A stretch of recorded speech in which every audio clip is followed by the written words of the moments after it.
Eh bien, bonjour à toutes et tous, ici Philippe Tapis Moquette de Super Meeple. Je vais donc vous faire cette fois-ci une vidéo du mode solo de Doggerland, un jeu qui sort fin juin par Laurent Guilbert et Jérôme Deschnershoff, illustré par Emmanuel Roudier et Yvan Villeneuve. Voilà, donc c'est un jeu simulateur sur la préhistoire, mais je vous invite tout d'abord déjà, avant de regarder le mode solo, de regarder les règles complètes multijoueurs, dont je mettrai le lien en dessous de la vidéo. Voilà, donc la première chose qu'il faut savoir, c'est l'installation du plateau. Vous faites une installation identique que pour une partie à 4 joueurs. La seule différence, c'est que vous n'installez pas d'objectif commun.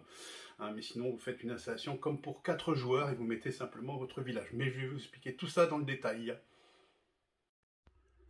Alors, pour installer le mode solo, déjà, donc la première chose, eh bien, il faut installer le plateau du joueur jaune, comme ceci, donc suivant la règle habituelle, hein, c'est-à-dire qu'on installe le village, on prend 3 fruits, 3 viandes, on met les cubes de compétences ici en haut, 3 fourrures, 3 outils, la petite réserve personnelle. Ensuite, ce qu'il faut faire, eh bien, c'est préparer, on retourne en fait un plateau joueur quelconque, hein, puisqu'ils ont tous le même dos, on le retourne dans le bon sens, comme ceci, et on le place à côté de son plateau. Voilà.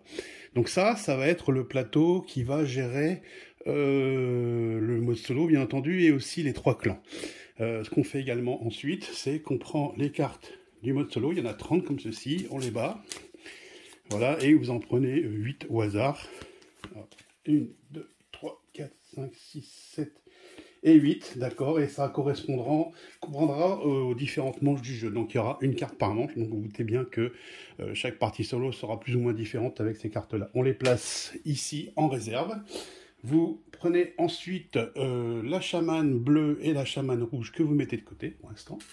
Voilà, et vous prenez enfin 3 chasseurs-cueilleurs des clans adverses, donc bleu, rouge et rose. Voilà, et vous préparez ensuite vos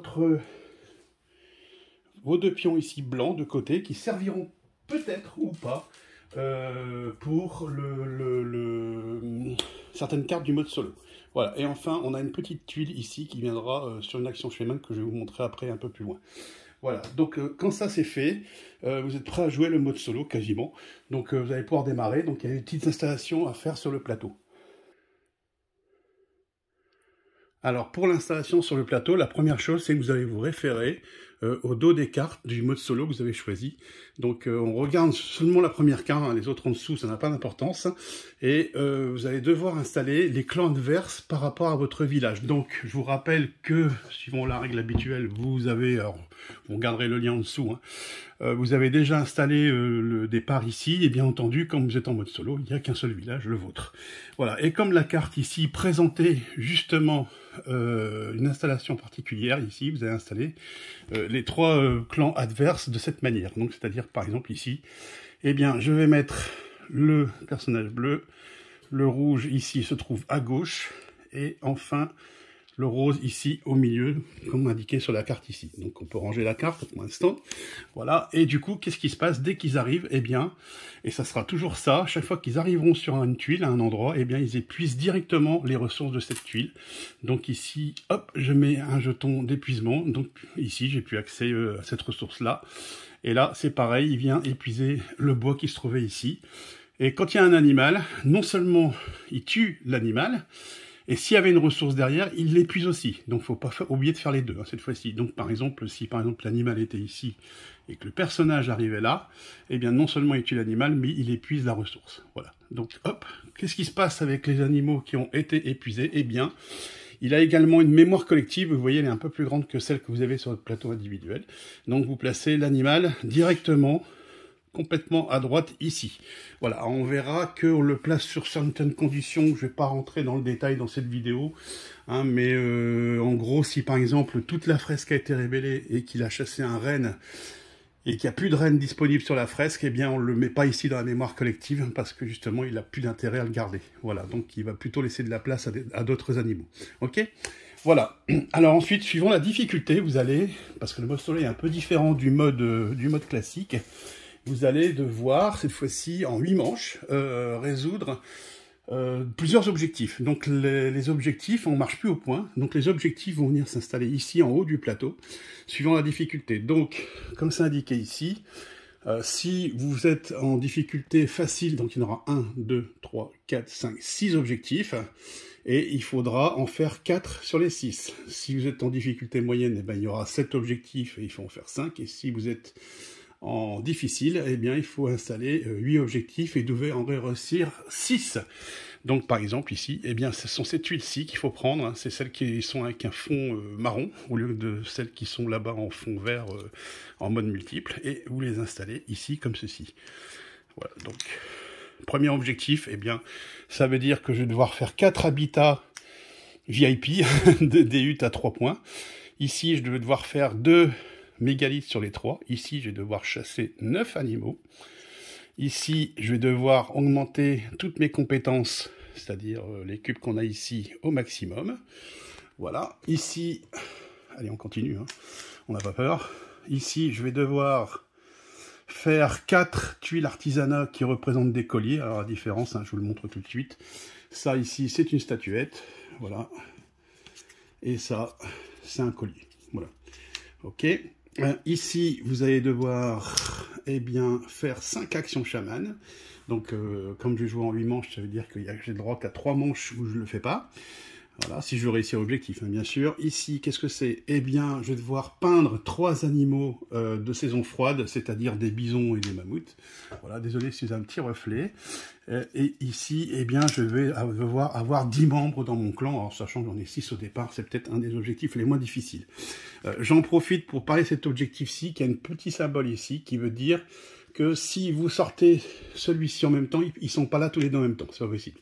Voilà, donc il faut soit en remettre un dans la réserve et en piocher un autre. Voilà, mais ces deux-là ne peuvent pas être installés en même temps. Donc si vous avez sorti celui-ci, ben celui-ci ne peut pas venir, et si vous avez sorti celui-ci, eh bien celui-ci ne peut pas venir. C'est le même hein, que celui-ci, sauf que ça soit des colliers, eh bien ce sont des statuettes. J'en profite pour montrer les deux derniers hein, qui sont possibles. Vous avez ici 4 animaux de saison chaude, hein, c'est un peu comme celui des saisons froides. Voilà, et ici vous devez faire 6 habitations, c'est-à-dire en gros vous devez recouvrir tout votre plateau village ici avec des tuiles habitation. Hein, donc là c'est également assez difficile à faire, hein, parce qu'en 8 manches ça veut dire que ça sous-entend que je fasse au moins une habitation quasiment à chaque manche, Voilà, donc ça c'est assez difficile. Ensuite, vous allez avoir cette tuile-là. Alors, cette tuile-là, qu'est-ce qu'elle vient faire? Eh bien, elle vient se placer sur les actions chaman, ici. Elle vient remplacer, en fait, la tuile, enfin, l'action chaman devenir premier joueur, puisque ça n'a plus aucun sens en mode solo. Alors, voilà, et cette action chaman-ci, cette fois-ci, lorsque vous allez la faire, eh bien, ça veut dire que vous pourrez, au moment où vous la réalisez, déplacer votre village de 0, 1 ou 2 cases, comme si c'était en fin de manche. Donc, ça vous permettrait, au moins une fois dans la partie, de déplacer votre village jusqu'à 4 cases, hein, ce qui est quand même assez intéressant pour passer d'un bout à l'autre du terrain. Voilà, donc là, vous êtes pratiquement prêt pour faire le mode solo. Alors, j'ai les 2 petits bonhommes, hein, je vous ai dit, hein, ici, serviront que pour certaines cartes, donc c'est possible qu'ils restent là sans être utilisés. Voilà. Alors, comment ça va se passer? Un tour de jeu dans le mode solo, c'est assez simple. On a toujours les phases de jeu qui sont présentées ici. En 5 phases, il va y avoir 2 petites différences. C'est qu'avant la phase programmation, eh bien, on va tourner une carte et appliquer les effets. Et dans la phase de migration, après avoir migré les animaux, eh bien, on va migrer les adversaires. Alors, je vous explique. Première chose, au début, vous retournez une carte. Ici, voilà à quoi ressemble une carte. Hop. Voilà, donc vous avez toujours un événement en haut, ici. Donc un chasseur-cueilleur s'est blessé lors d'une chasse, il doit se reposer. Coucher un de vos pions. Il ne peut pas être utilisé à cette manche. Alors déjà, ça commence pas bien. Donc je vais coucher un de mes pions ici, et ça veut dire qu'ici, ben, lui, je ne peux pas l'utiliser à cette manche-ci. Voilà. Alors quand vous avez un petit symbole comme ça avec une étoile, ça veut dire que c'est une action, enfin c'est un événement obligatoire. S'il n'y a pas l'étoile, c'est un événement facultatif. Alors pour être franc sur ce coup-là, les événements vaches, quasiment tous, sont obligatoires. Les événements positifs, il y en a quelques-uns qui sont obligatoires, mais pas beaucoup. Voilà. Ensuite, quand vous avez fait ça, l'IA va agir. Alors, elle va... Alors, je vais mettre la carte, normalement, elle se met ici, voilà. L'IA va agir, donc ça veut dire qu'ici, elle va faire de l'artisanat de statuettes, directement. Eh bien, qu'est-ce qui se passe? Eh bien, tout simplement, je vais regarder dans la zone artisanat, et je vais retirer les tuiles qui représentent une statuette, c'est-à-dire, donc, ces 3-là. Hop, Voilà, donc ici, pour cette manche-ci, je ne pourrais faire que ces deux-là. Alors, c'est pas trop gênant pour moi sur ce coup-ci, j'ai de la chance, parce que si je décidais de faire de l'artisanat maintenant, ce sont des colliers, et ça tombe bien, je dois faire des colliers. Mais imaginez que ça aurait été l'inverse, que je devais faire des statuettes, et bien, ce tour-ci, déjà, j'étais condamné, je pouvais pas le faire. Donc, il faut faire très très attention, hein. Il y a cette part de hasard qui fait que, comme dans le jeu multijoueur, vous ne pouvez pas deviner forcément ce que les adversaires vont faire. Voilà, donc ça c'est une chose. Alors je vous montrerai les autres symboles après. Vous avez ensuite les chamans. Donc ici vous avez deux chamans ici qui vont occuper des emplacements. Donc les emplacements sont indiqués ici, symbolisés. Ça veut dire que ici, eh bien, il y en a une, la bleue, va occuper l'action de commerce, c'est-à-dire que je vais la placer ici. Voilà, hop, voilà. Et la rouge va occuper l'action d'aller construire, d'aller réserver une tuile lointaine. Donc ça veut dire qu'à ce tour-ci, tout simplement, eh bien, je ne pourrais pas faire ces deux actions chaman-ci, et vous verrez qu'à chaque tour, eh bien, ça change. Hein, donc, elle va bien occuper deux positions qui sont susceptibles de m'intéresser à chaque tour. Enfin, à chaque manche, je veux dire. Voilà. Donc ça, c'est fait. Et le reste, pour l'instant, donc le bas de la carte ici, on verra. Vous voyez, il y a une petite précision en bas de la carte ici qui est mise. Hein, ça veut dire qu'en fin de manche, le pion qui était malade, en fait, il sera guéri et je pourrai le redresser. Et bien entendu, je devrais le nourrir. Voilà, alors ensuite, eh bien ça c'est avant de démarrer, au début de la première phase, et ensuite je vais faire ma programmation, comme d'habitude. Donc bon, je vais aller vite hein, ici, parce que j'ai pas forcément calculé, mais je pourrais dire, tiens, je vais faire, peut-être pas celle-là, parce qu'elle est un peu difficile à faire.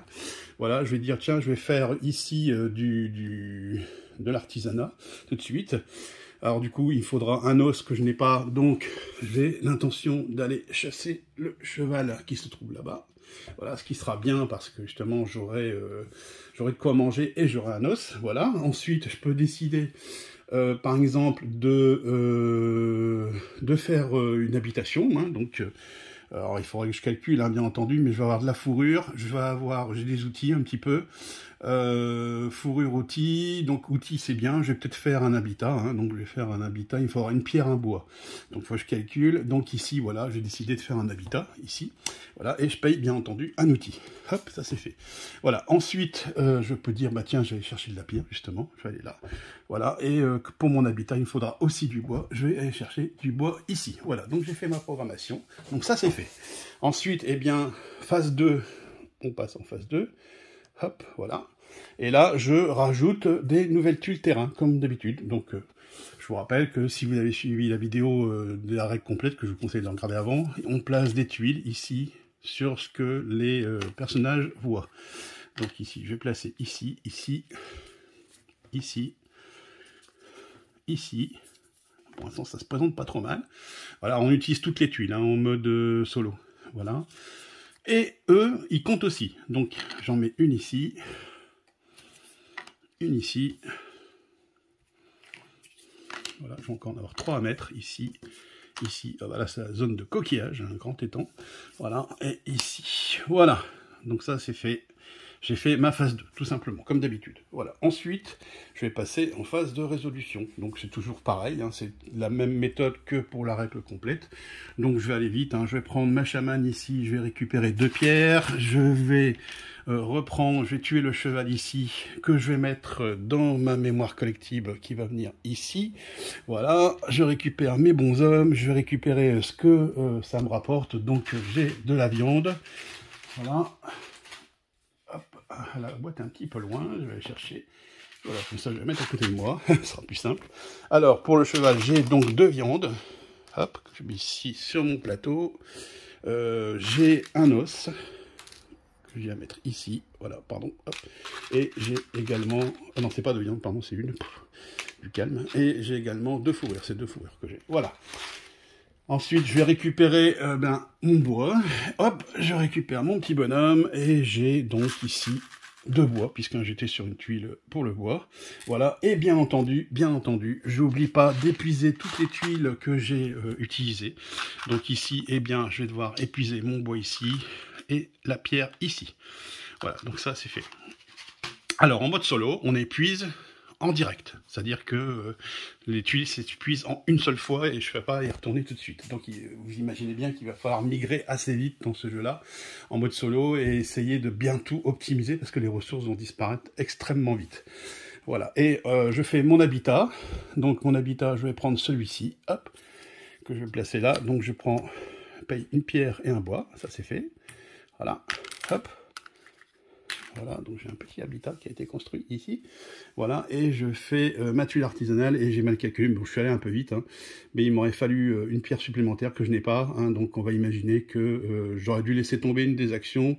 Alors, à choisir, j'aurais plutôt fait mon artisanat, hein, on imagine que j'ai fait, hein, voilà, bon, je triche, c'est pas bien.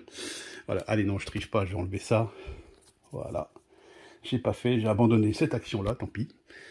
Voilà, et donc je paye deux pierres et un os à la réserve. Voilà, donc ça c'est fait. Voilà, donc j'ai quand même réussi une tuile artisanat, ça veut dire que pour mon objectif, ici, là-haut, mon objectif solo, j'enlève les tuiles que j'ai fait tomber, qui consistait à faire 4 colliers, eh bien j'en ai un, ce qui est déjà pas mal. Si j'avais fait mon habitat, eh bien celui-là ne comptait pas, hein, il aurait fallu celui-là. Donc tout compte fait, j'ai préféré abandonner cette action-là, où je dois faire des habitats VIP. Hein, donc j'attendrai une autre fois pour le faire, puisqu'il faut en faire 4.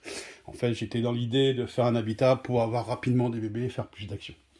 Voilà, donc la phase de programmation, de réalisation est terminée, on va passer à la phase de migration. Alors, la phase de migration, les animaux, bien, ils vont bouger comme d'habitude. Alors là, j'ai tout chassé, mais on va imaginer, je vais prendre ici un cheval là, voilà, que lui va bouger. Donc il va faire un 2 comme ceci. Donc ça, il n'y a pas de problème, hein, tout se passe bien. Mais si il y a un bonhomme, admettons que le rouge serait ici, et qui fait 1, 2, eh bien, il est tué au passage.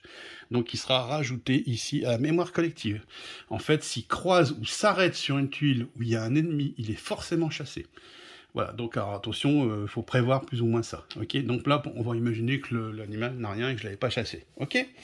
Quand les migrations sont faites, donc je vais bouger mon personnage, hein, voilà, donc on va le mettre ici, voilà, comme ça, voilà.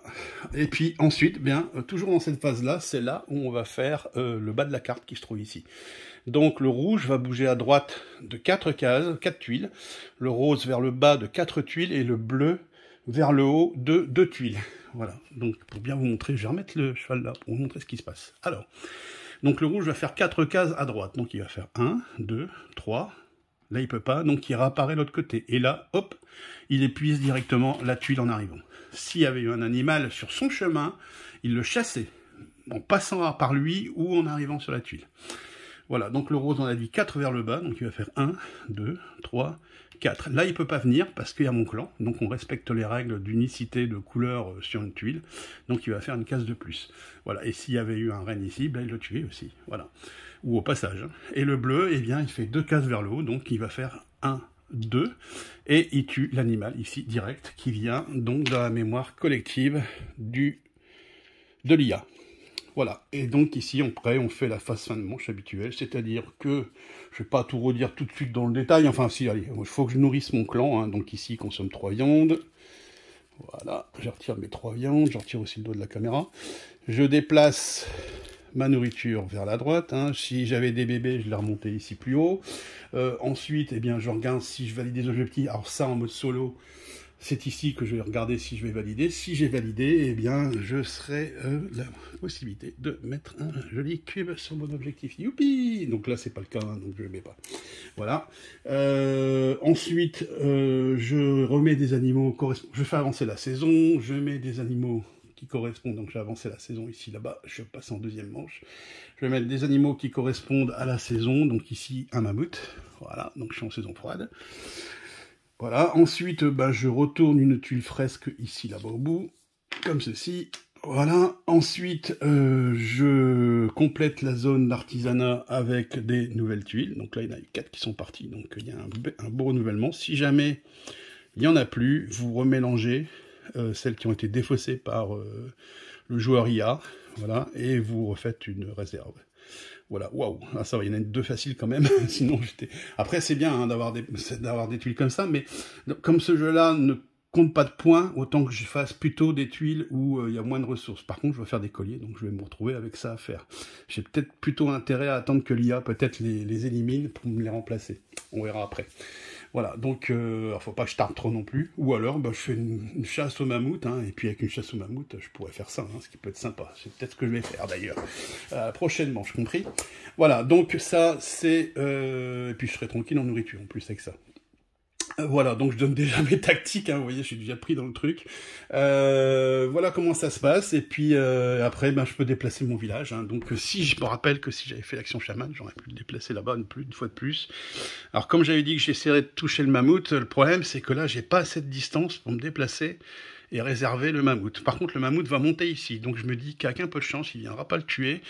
Je vais le mettre mon village ici, comme ça, si le mammouth vient ici, il ne pourra pas venir le tuer, si lui ne l'a pas tué entre-temps. Voilà, donc ça, c'est comme ça que ça marche. Alors maintenant, au niveau des actions des cartes qu'on va avoir, hein, donc on répète ça 8 fois, et puis bien entendu, je dois réussir à avoir fait... là, j'étais en mode difficile, donc je dois avoir fait 6 objectifs sur 8. J'ai oublié une petite chose importante, c'est que en mode facile, j'ai le droit à 3 tuiles disettes, ça veut dire que si j'en prends une 4e, je perds la partie.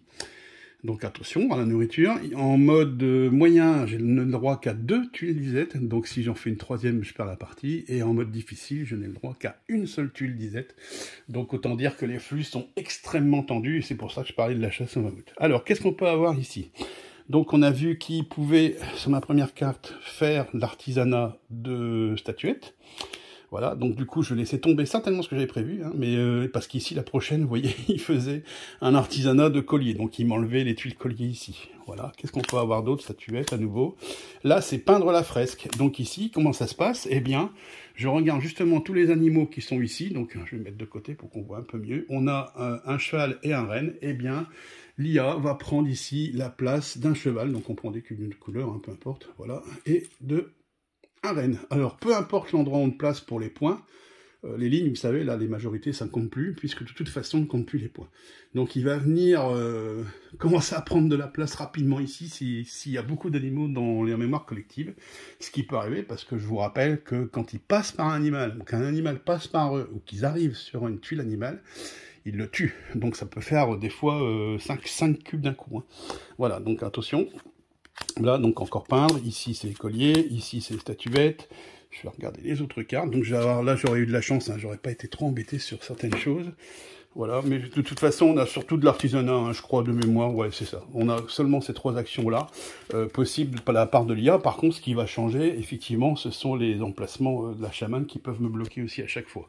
Voilà, donc voilà à quoi ça ressemble, hein, ok. Donc il n'y a pas trop de choses à retenir, c'est assez facile, vous n'êtes pas trop en train de réfléchir sur ce que l'IA doit faire, vous êtes plutôt en train de réfléchir sur ce que vous allez faire. Alors je vais même dire qu'à la limite, le plus important à retenir dans le mode solo, ça va être comment il va se déplacer et qu'est-ce qu'il va vous supprimer. Donc ça c'est super important à calculer. C'est un peu comme le mode multi, il faut faire toujours un calcul de savoir anticiper un peu ce qui va vous voler, ce qui va vous prendre. Alors bien sûr il y a toujours les petites surprises des événements, hein, voilà. Donc par exemple ici, ces saisons, les petits gibiers sont plus gros, donc ils apportent une viande de plus. Donc là c'est obligatoire, hein, bien sûr. On a mis obligatoire parce que vous n'avez de toute façon pas refusé ça, donc c'est un événement positif, hein, voilà. Ici, lors d'un déplacement, votre clan trouve un animal mort, hein, qui rapporte de fourrure, voilà, donc il se passe des choses pas forcément négatives, hein, on a aussi des éléments parfois positifs. Donc pas de naissance de chevaux cette année, voilà, donc ici on a trouvé des outils, donc ça c'est positif, vous voyez, donc il n'y a pas que du négatif, hein. Voilà, donc c'est quand même bien sympa quand vous tombez sur un truc qui vous dit ça, qui vous dit, bah voilà, vous avez gagné ça, ça peut toujours vous débloquer quelque chose. Voilà, donc ça c'est donc le mode solo, donc vous réalisez les 8 manches, et bien entendu, je rappelle, hein, il faut avoir fait le nombre d'objectifs par rapport au nombre d'objectifs posés, hein, les critères sont issus suivant la difficulté, et si vous réussissez ça, et bien vous gagnez le mode solo. Alors je peux vous dire que, personnellement, je n'ai jamais réussi le mode difficile. Voilà. Par contre, vous allez me dire, bah, pourquoi l'avoir fait? Eh bien, l'auteur, lui, y arrive. Donc, ça veut dire que ce n'est pas impossible, mais vous avez déjà un bon niveau de jeu si vous réussissez le mode difficile. Voilà. Et à bientôt.